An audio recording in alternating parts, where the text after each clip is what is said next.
Welcome to a special episode of Tea Time Theology. I'm Ivy Swinsky. And I'm Mo Akande. And today's guest is Justice Ameer, and we'll be talking about Lil Nas X's music video, Montero, Call Me By Your Name. Justice, thank you so much for being here today. Thanks for having me, y'all. I'm very excited. Awesome. Do you want to tell us a little bit about yourself first before we jump into it? Sure, yeah. So my name is Justice again. I am a organizer and poet in Providence, Rhode Island, Black, queer, trans, person of faith. I love pop culture, and I also love religious pop culture references. So I'm very excited to be here.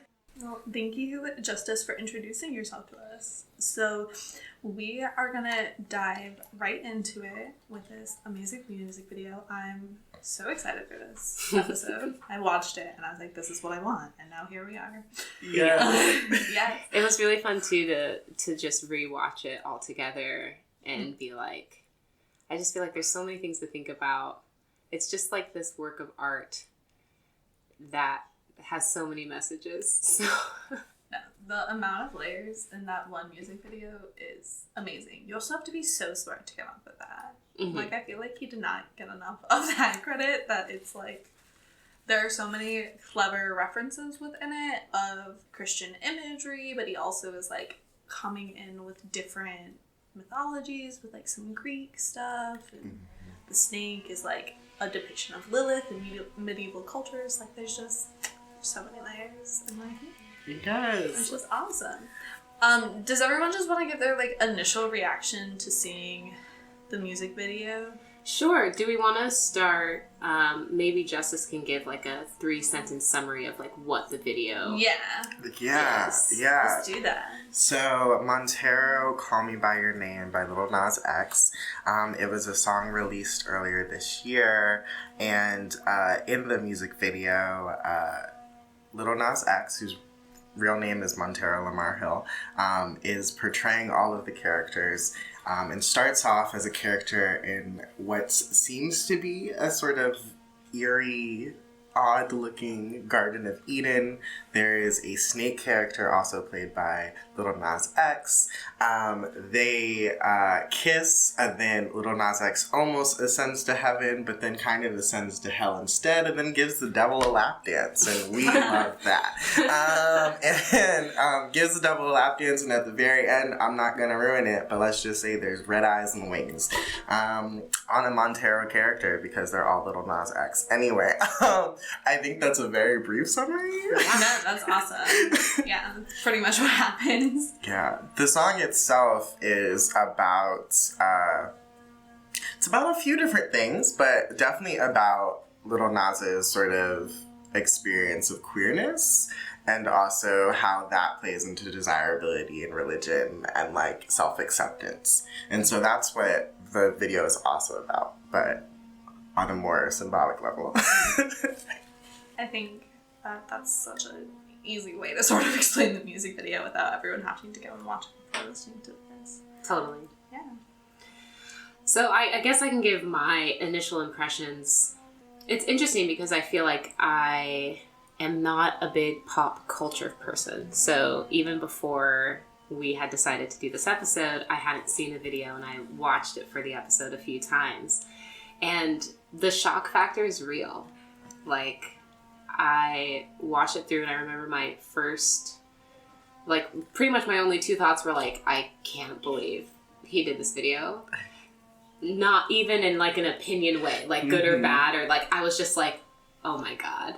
And then also my other thought was like, just the artistry of it, and the graphics, and it was just really cool. I was like, oh, I get why this is such a polarizing video as far as its message, but I am not past just like the makeup and the outfits and the CGI snake, which the outfits are so freaks good. me out.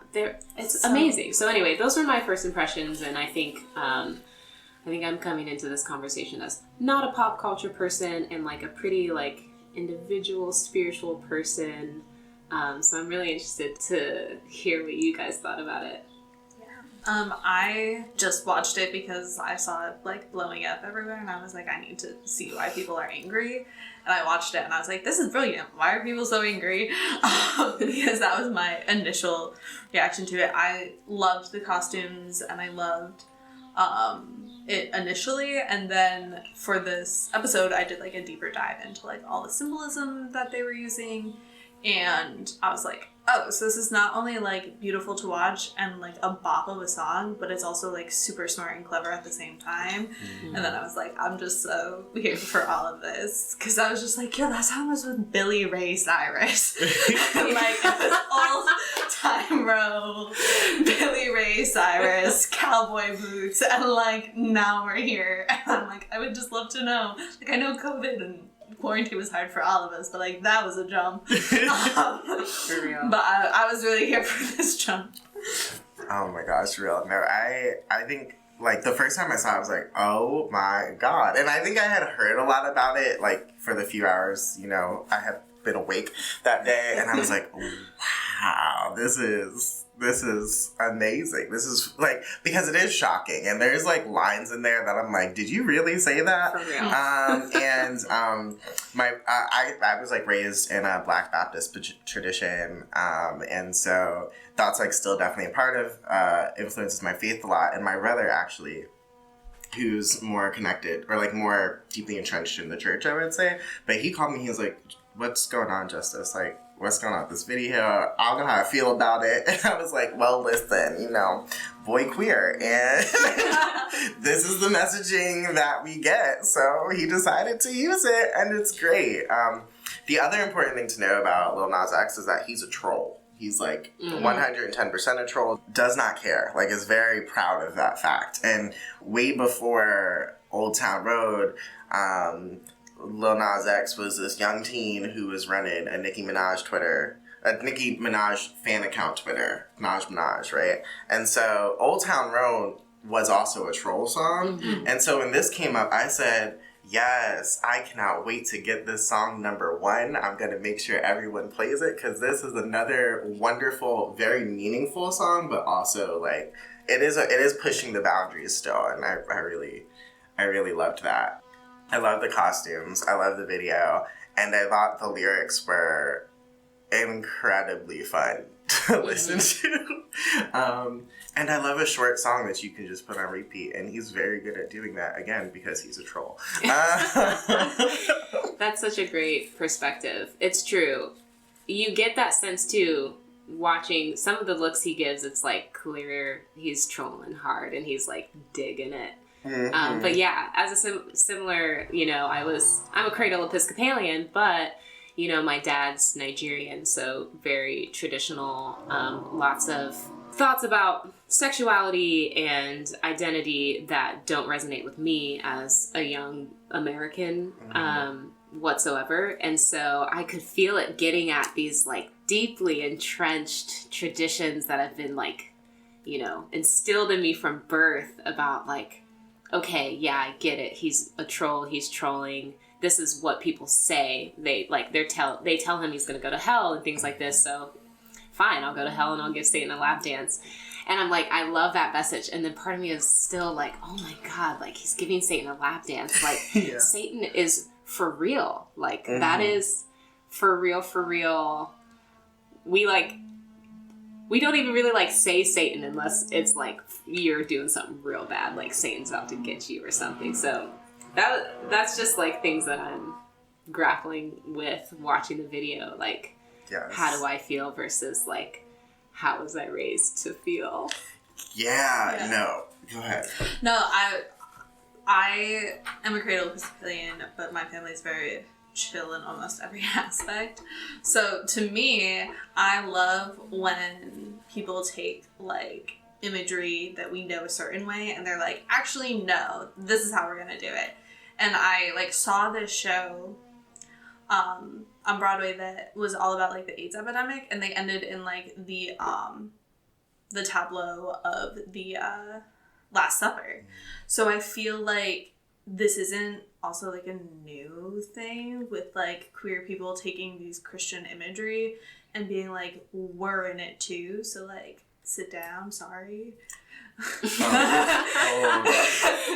Yeah, totally. I think that's like a really big thing too. I think the outrage surprised me only because, like, the backlash, because I was like, this ain't that new, y'all. I was like, yeah. It's fantastic and bold, but, like, you know, I've seen a devil before. I don't know if I've ever seen I have seen a devil get a lap dance. I've been to Halloween parties, you know?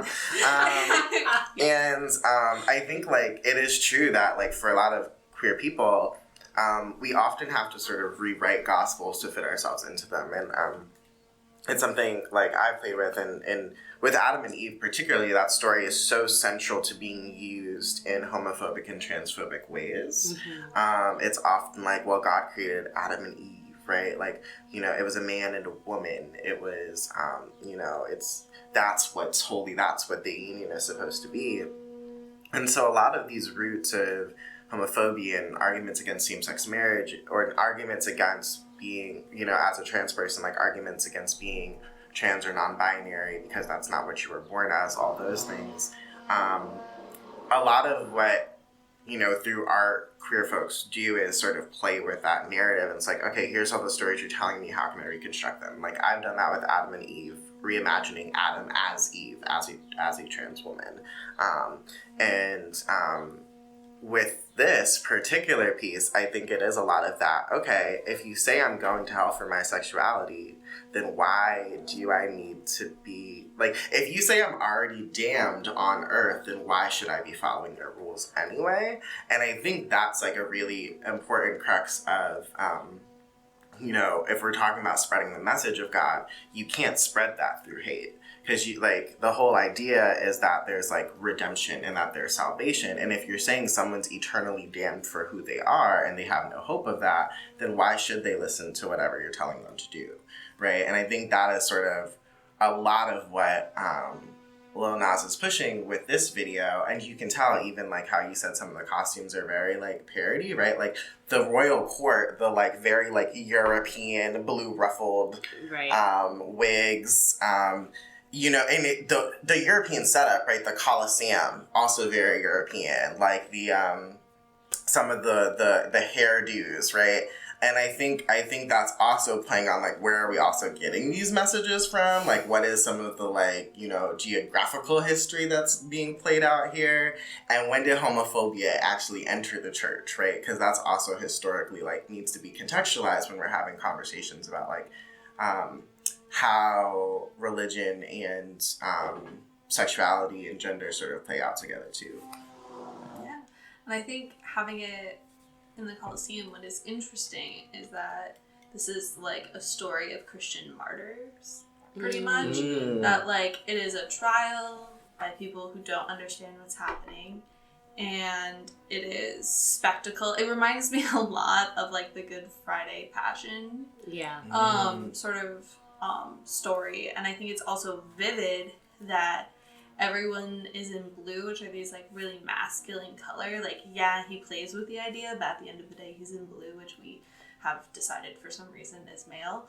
And then the Lil Nas X that is going to hell or is up is in these pink outfits. And if you look, I didn't actually notice it until right now, his outfit, if you took off the fur that's around him, is what a lot of the pictures of Jesus is wearing on the cross. It's like a loincloth. Mm-hmm. So it's, I know, I found that new layer this past 5 minutes. I was like, I can't. You have to rewatch it like 7 times to understand just a fraction of what's happening. There's just so many very smart things going on. But I think that is really an interesting way to contextualize it as well. As you said, that it's like he's being martyred for who he is.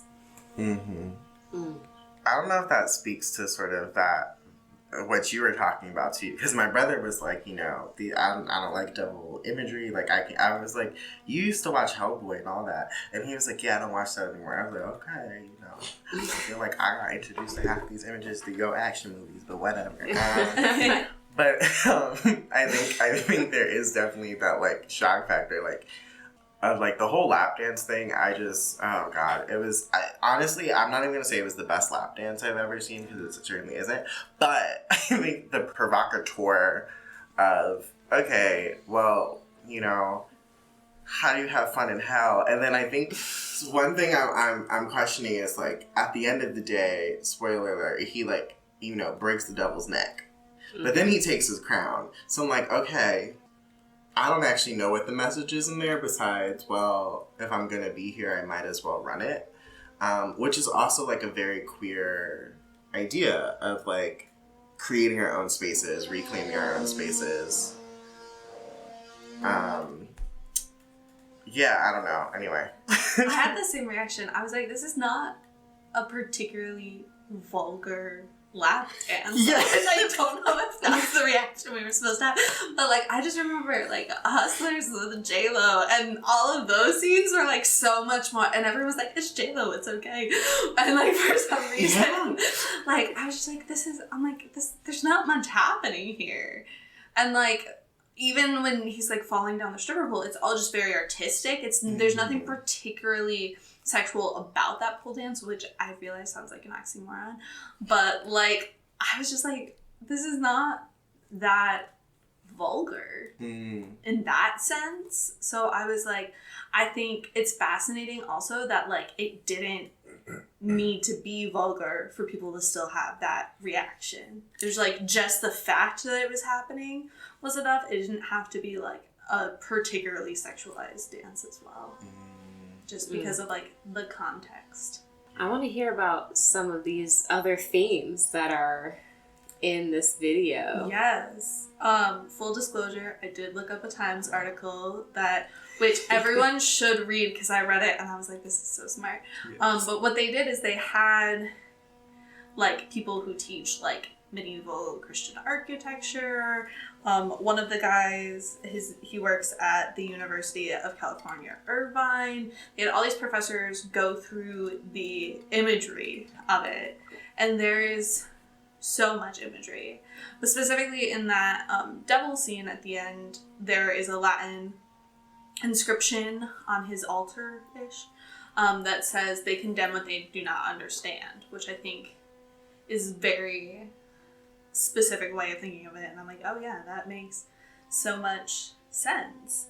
But one thing that I thought was interesting that Lil Nas X said is that he's creating this connection between modern and ancient persecution, which I think a lot of times it's easier for us to see persecution in a historical context than it is today, because we're like, well, it's not as bad today as it was in X time. You can see that with like literally any social movement.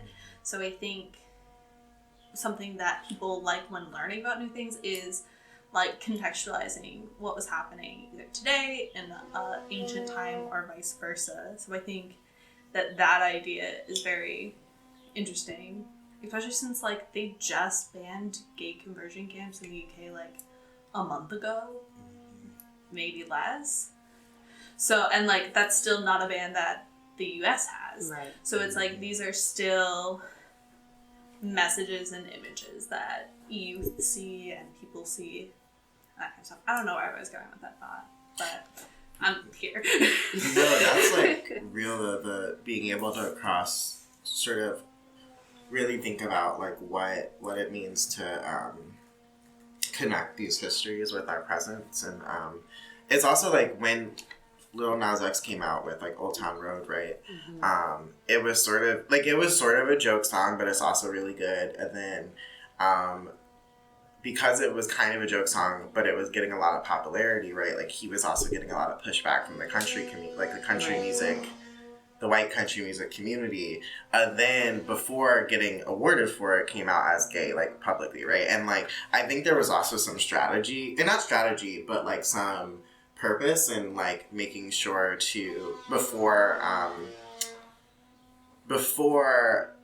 the ride of Old Town Road was over, while it was still popular, to be like, and by the way, I also want to like let y'all know I'm gay. I think it gave him access to like be able to come out and start making music like this, right? Montero, Call Me by Your Name, like also like his newer song, which is called Sun Goes Down, I believe, which is about sort of seeing himself reflected in music as a young black gay man when he was like younger and like a young black gay boy, right? And I think being able to also be like, you know, y'all really tried to stop me from getting these awards and from getting these number ones, but guess what? Now I got two.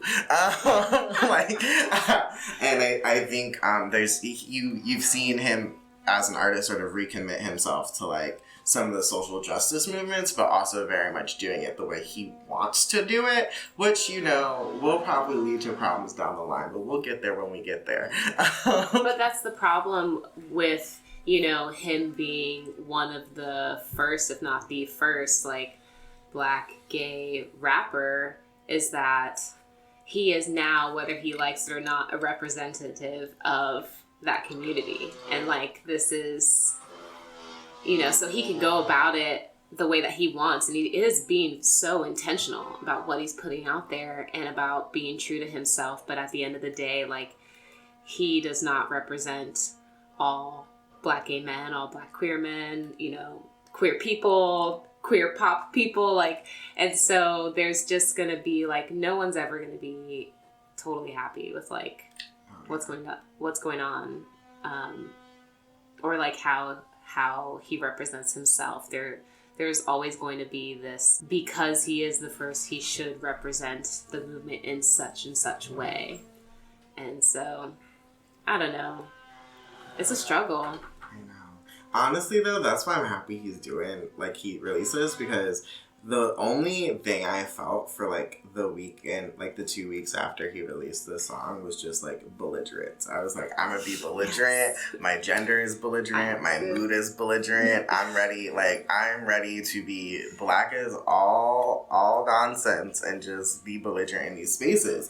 And I think it's something we need right now. Like, after seeing 2020, it's really powerful to see, like, artists, creatives, and, like, you know, people in general being like, actually, we don't really want to accept racism anymore. We don't really want to accept sexism and homophobia anymore. We're actually kind of tired of it. Like, you know, and I think, I don't think we're going to be able to achieve that without some more provocation of what's your actual problem, right? Mm-hmm. And I think, with this video, it's like, what is your actual problem? Because like you said, it's not that vulgar. It's mostly symbolic. Like, the most vulgar thing that I remember particularly happening is just when, like, Snake version Montero licks boy version Montero's belly. And it wasn't even, like, tongue on skin. It was, like, tongue on some, like, chest plate thing. Yeah. Like, it was, like, and it was kind of weird, but, like, and so that was like an awesome, interesting thing where I'm like, okay, maybe the lyrics, you can be more mad about the lyrics, but I feel like the backlash didn't seem to be like, we're listening to the lyrics and I don't even think people know what they are. I was so shocked. I looked them up today. I was like, oh god. Really? Yeah. They're clever though. I will give them that. They're clever. Little like, but yeah. I mean, the whole thing's clever. I had even thought that the purpose of calling the song Call Me By Your Name was to reference the movie. It is. Yeah. It is. And that's why it's named Montero, because that's his name. So it's like, Call Me By Your Name. And that's why everyone's him. So he's literally saying, like, you know, there's a reflection that this is about other people, but it's all really an internal battle. And so even in the second verse, part of his thing is like, it was a dime and a nine, it was mine every week, referring to the 19 weeks Old Town Road was on the chart. What a time and Clyde and God was shining on me, right? Like, so like, in the song he's saying like, all of, like, I'm blessed, and part of my success is like, you know, being able to act on those blessings, and like, that's really fortunate, and that's something that like not everyone gets to do. And now that I'm in this spotlight, like, what is the responsibility to push the boundary? And I think the cool thing, or at least I hope, right, is that it feels less of like a responsibility, at least for him, and it's more like, again, by doing what he wants, he gets to sort of model what queer artists can be. And to me, like, because he's the first sort of, you know, gay black man rapper to be able to like break through the charts successfully, it gives a lot of other black queer rappers the opportunity to do so without having to tone themselves down. And I can tell y'all, from the black queer rappers I know, they don't tone themselves down anyway. Right? Sort of similar to how Cardi B has sort of pushed the boundary on like what like current female rappers are allowed to say now in like mainstream songs. I think sort of Montero was kind of like a spiritual successor to WAP for me, because I'm just like, yes. Yeah. Say all the things and let me just dance to it. And also, like, when Cardi was like, I'm not raising your kids. And he was like... I'm not even a huge Cardi B fan, but I was like, you are brilliant.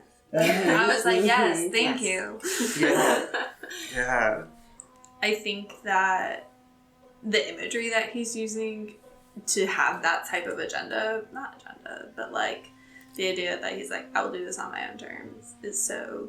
I hadn't thought about it that way, and I think that is also really cool, because like I was talking about someone, I'm like, I could not be famous today. There are just like so many things happening, and I'm like, because I also would never want to say like the wrong thing, so I think that he's created a context where like nothing he can say can be wrong because everyone's already mad is a really smart way to play that card. And I think what's interesting is that we have this like very specific idea of like what homosexuality means, and it's this idea of like just two nice gay men with their 3 adopted racially ambiguous children and a picket fence, and like that is sort of the idea of like what you have to be a successful gay man in our society. So I think that him being like, no, we can like actually just be straight up queer and there doesn't need to be any more context than that, I think is also a really huge step and idea. Mm-hmm. Yeah, and you can say, I think he came out recently and said, like, I am pushing an agenda. It's called liberation. Yeah. And I think, like, you know, that's another thing that gets, like, used against, like, queer folks a lot and around, like, oh, the gay agenda. And there's a lot of people, or, like, a lot of, like, meme culture pushed back that's like, I'm just trying to live. It's not an agenda. But then there's, like, a lot of us who are organizers who are like, yeah, we do have an agenda. We would like to not see our people hurt and to be able to live freely. And I think that, like, being able to claim that's also really awesome, that he's been able to sort of, like, being young and not feeling the pressure to just fall into those categories that I feel like is very easy for stars, particularly like in Hollywood and surrounded by that culture, to just be like absorbed and co-opted.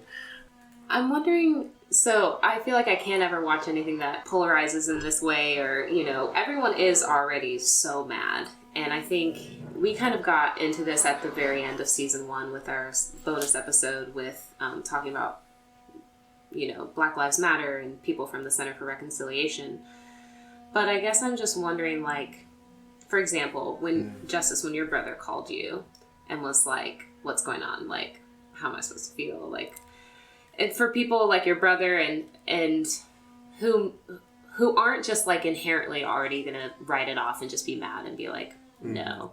What about those people that are on the fence that are like, maybe like, I really don't like that he gave Satan the lap dance, but like I want him to live his life and be queer and be accepted, and it sucks that he has to like move through the world where people just inherently hate his being. But like I don't know, it's not up to us alone to solve this, but I always ask this question because, you know, I was kind of there. I was purely shocked. I like couldn't even feel either way.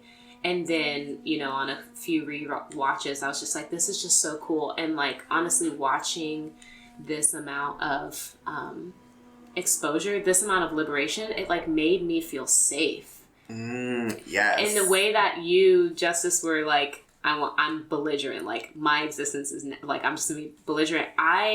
It was like, I felt similarly, but I also had this kind of like internal peace that was like, it was so shocking. It like shocked me into being like, I'm okay the way that I am. Yeah.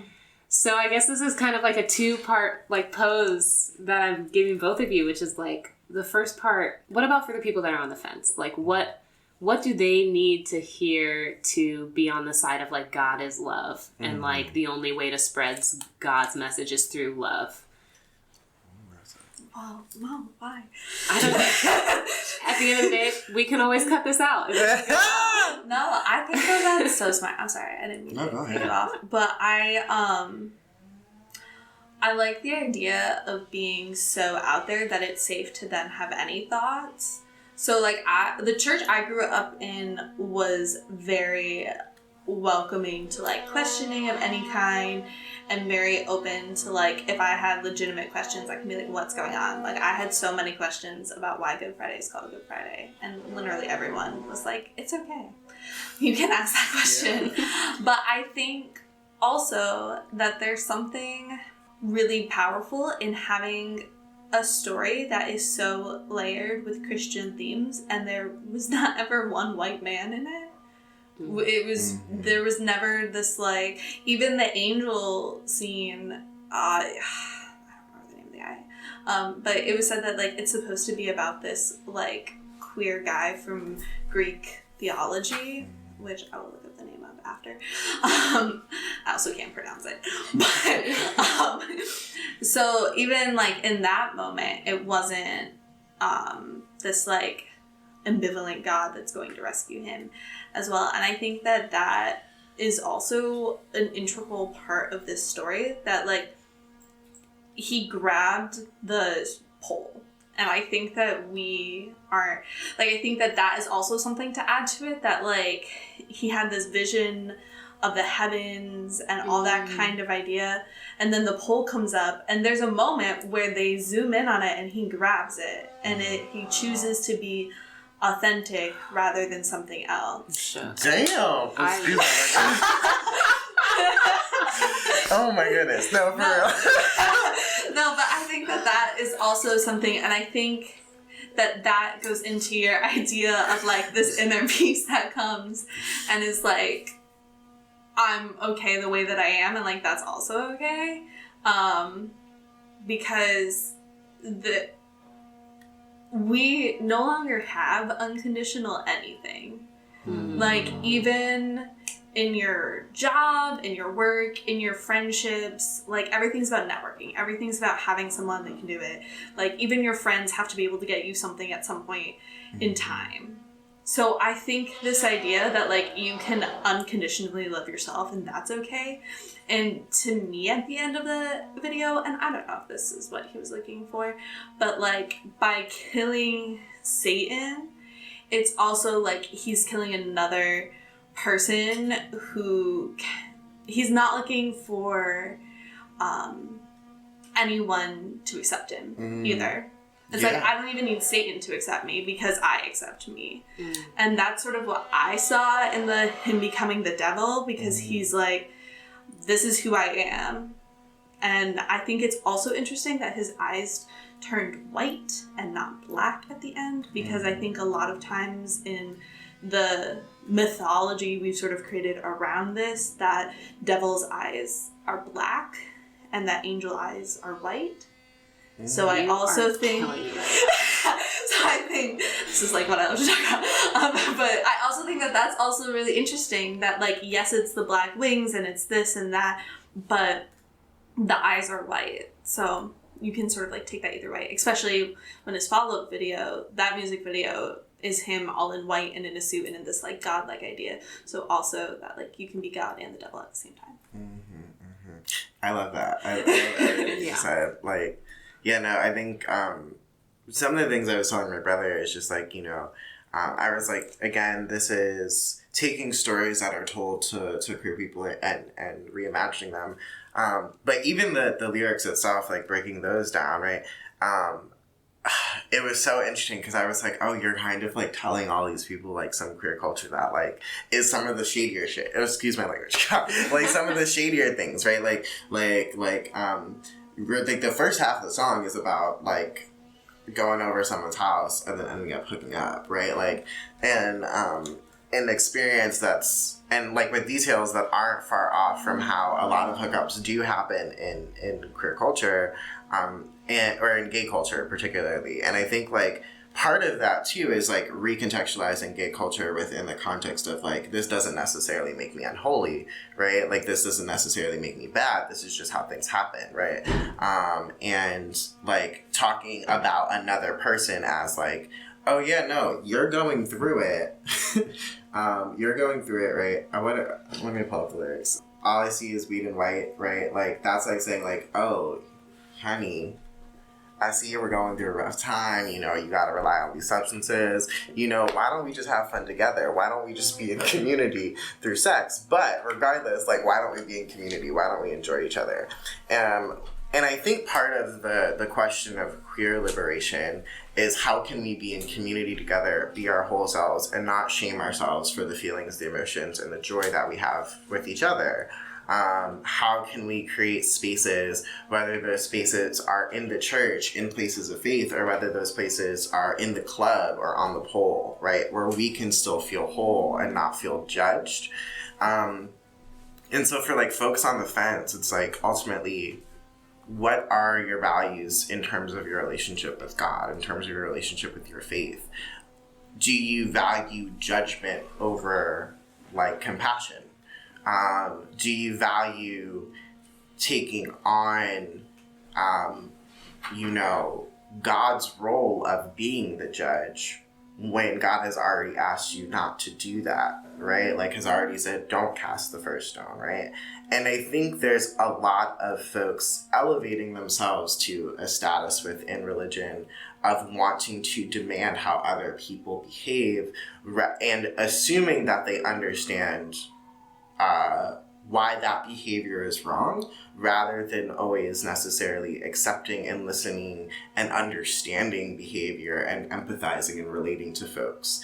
And I think what really belligerent, provocative things like this do is it demands you not to accept someone within the context of your own comfort, right? You can't accept me as my whole self if you're doing that conditionally, right? You can't accept me as my whole self if you only like me when I show up a certain way. You can't accept me as my whole self if I'm coming and I'm not being as black or as trans or as like, you know, queer as I want to be in the space for your sake, right? You're not actually meeting me as a full person. And when you put up those barriers of judgment, those barriers of prejudice, you're not getting to actually see someone's soul. You're not getting to share that space with them. You're creating walls that won't allow you to learn from that person for whatever reason you may have to learn from that person or whatever growth you want to have, whatever growth is there for you, right? And ultimately, like, you're not only cutting yourself off from them, but you're also cutting them off from what they might have to learn from you. And I think if we're talking about, like, for folks who find it important to share their faith, for folks who find it important to share the teachings of their gospels and their, like, scriptures, right? How can you do that if you're already telling someone that you don't want to listen to that? Why should they listen to you? If you're already condemning them rather than understanding where that behavior is coming from. And I think it takes a lot more of this like unapologetic sort of, just this unapology really, to like be able to like get folks to start to see, oh, like question, like, why are you uncomfortable? Like, I'm very curious why people are uncomfortable with Lil Nas giving a devil version of Lil Nas a lap dance. Like, I really want to know, and not because it's like, oh, well, it's a lap dance. Okay, what's inherently bad about a lap dance? Like, if y'all haven't gotten a lap dance, I highly recommend, like, with your significant other, like, you know, there's some videos online, right? Like, what is it, what's about that? Is it because it's the devil? It's not the real devil. I hate to burst your bubble, y'all, but boy in a costume. Also, definitely not the first devil you're seeing. And frankly, all of your depiction, like all of our like modern historical medieval depictions of God, the devil, angels, it's all fan art, by the way. Like, you know what I mean? Like, all of this is the same. And if you look in the Sistine Chapel, there's so many subversive things that artists did there to try to, like, come back at the way the church taught, like, came for them. And so it's like, this is yet another depiction of things that have been depicted for thousands of years. And frankly, if you look back at those depictions, I promise you find some that are more vulgar and a lot more subversive and dismissive, even if they were presented as religious relics, right? Because that's what artists do. I'm sorry. We're very, very... like, we're, like, low-key a little arrogant because we want, like, our mark on things, and we're also, like, we don't like to be told what to do, so we do a lot of random things anyway. Anyway, I'm gonna stop that rant. But, again, you know, another depiction of the many depictions of the devil. For sure. Yeah, I mean, I think that, first of all, thank you both for entertaining my difficult question. But, yeah, I think you both hit the nail right on the head, because that amount of, like, unapologetic expression, it did, after watching the video, having a couple days, and then watching the video a few more times, realizing I like the video and, like, I'm into it, but still it caused me to self-reflect. And that's what that kind of expression, that unapology, as you put it, that's what it evokes. Even if it's like, even for the people who are so against this video, who are so just outright not going to hear it, they still have to explain why. And so they're reflecting, even though it may not go as deep as someone who may be, like, on the fence and be like, it really did make me feel uncomfortable that he's giving the devil a lap dance. But why? Well, partly because I was raised to fear the devil, and so I'm just scared. Yeah, like, I am scared. This isn't the first time I've seen the devil, but it's also not the first time I've been scared to see the devil. True, fair, absolutely. But then on the other hand, like, another way I was raised is, like, the devil's invisible. Like, he is there. He is always in the room, like, doing some mischief. So, yeah, I mean, it did cause a lot of self-reflection, and at the end of the day, for me, that is what my spirituality entails. That is what my belief in God entails. It entails reflecting inward and asking myself, how can I best connect with God, and how can I best let God work through me? And it just requires this, like, constant questioning, you know, like you were saying, Ivy, the questioning of why are things the way that they are? How do I feel about the way that things are? And how can I best represent this message of love and acceptance in everything that I do? And I'm going to stumble and fail 1,000,000 times, but the point is to be on that road, to be as close to God as possible in this realm, in this living life. So. Old Town Road. No. I just want to say one thing to what you said too, of you know, being taught to fear the devil. I'm saying, right? Or even being a God-fearing person, right? Oh, for sure. And I think, you know, part of going back to your question is, how can we tell people, like, for Christians particularly, how can you tell people we have an all-loving God if all you've pumped into a young queer person is fear, right? How can you tell them there's anything to find in themselves if they're afraid to be themselves because all you've taught them is that they have to fear being damned, right? And ultimately, is that the message we want to send? Or do we want to say, like, no, like, God loves you, so you should be able to love yourself? And maybe that's not the message, but that's what I hope the message becomes, right? Like, how can we be spreading compassion and holding each other rather than judging each other, right? Honestly, let the judgment happen when we say it happens, like after the fact. And we can hold people accountable as long as they're not, like, for when they hurt each other, but if they're not hurting people, you know, why can't we let people live? And live honestly. Better than lying. That's true. Well, we are out of time. Justice, do you want to plug any social medias? Where can we find you? Yeah, I am on, I don't know what I'm on. I'm on Instagram as Purple is the Old Black. Also, feel free to follow at QT Roots, which is Queer Transformative Roots from Providence Youth Student Movement. We do some queer justice organizing for queer and trans youth of color in Providence. Great, and we'll put all of that in the show notes as well as, you know, other ways to find you. Thank you so much for being here. I mean, I'm speaking for Ivy too, but I had a blast and just am so thankful for both of you and the ways that you can approach pop culture and still feel like you're honoring your faith as another young person of faith. It's great. It's hard to move through this world, especially right now when it seems like everything is really polarized. Well, yeah. Thank y'all for having me. Thank you.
Thank you for listening to Tea Time Theology, a ministry of St. John's Cathedral in Rhode Island. We would like to thank our producers, Mo Akande, Ivy Swinsky, and Taylor Wilkie. Special thanks to Mo Akande and David Hines for the Season 3 music, and our sponsors, the Episcopal Diocese of Rhode Island and the Right Reverend Nicholas Knisley. Follow us at Tea Time Theology on all social medias.